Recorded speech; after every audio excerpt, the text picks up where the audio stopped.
You know that saying, the road to hell is paved with good intentions? I think about that often when I see politicians making promises that sound really nice, but are unlikely to play out as advertised, like government run grocery stores or the $30 minimum wage that Zoran Mandani is proposing. Focusing on the wage for a moment, that sounds good, but the true minimum wage is $0. Unemployment.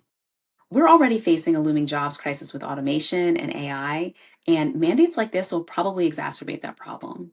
Small businesses will struggle even harder to compete with big corporations, and most businesses will just accelerate existing trends towards automation and AI wherever they can. That means young and inexperienced workers or anyone whose job can be mostly or fully automated is going to struggle to get legal work and start working their way up the income ladder if employers can't legally hire them for less than $30 an hour. So instead of fostering economic justice, policies like those are actually more likely to push people into poverty or crime and force more people into reliance on public programs while eroding the tax base available to fund those kinds of programs. But even assuming we had infinite money to fund those programs, which we don't, we should ask ourselves, who would want more people to have to depend on government to survive? Especially when one of our overriding concerns about government right now is authoritarianism, government's tendency to oppress people.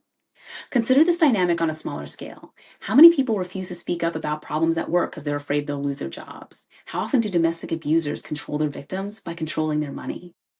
When relationships are economically imbalanced instead of mutually interdependent, it becomes harder, if not impossible, for the dependent person to assert their rights in the relationship or leave it altogether.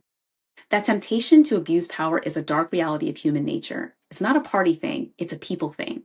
This is why our founders never intended for our government to function like a caregiver.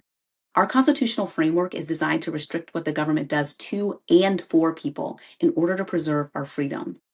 Even if Mamdani and the rest of this generation of socialists and communists don't personally want to oppress people, and that's a big if, by cultivating government dependence, to say nothing of pushing to disarm people or weaken our borders, they're pushing for social and economic circumstances that make people sitting ducks for any foreign or domestic power that does want to oppress people. We've got to stop judging political proposals on their messaging or their stated intentions and start judging them by what they're likely to incentivize and how similar plans have already played out. What sounds nice in theory could cost a lot more than money. It could cost us our freedom.